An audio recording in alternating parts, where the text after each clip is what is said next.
Hi, I'm Sarah with WTI.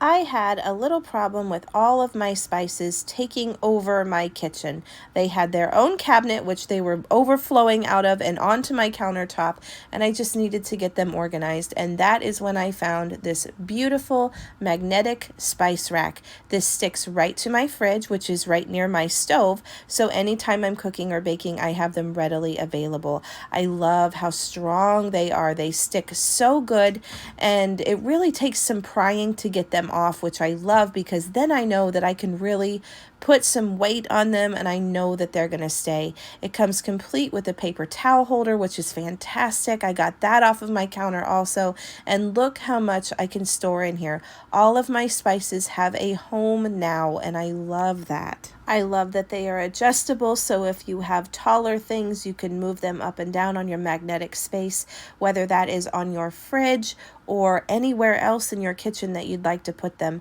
I also love that these are very versatile. They don't have to go in your kitchen. You could put them in your bathroom to hold anything that you need in there, and you can put them in the bedroom even if you want. So these will go anywhere that you need them to go. I just particularly needed them as a spice rack. I like that they have a mesh bottom on them. That is fantastic because you know if any of your spices spill, you're not going to have to clean it out like that. It'll fall straight through. So I thought that was really wonderful. You don't have to worry about it getting all sticky or funky down there and something else to clean. So if you're looking for a beautiful way to get your spices organized, you have found it. And that's my point of view.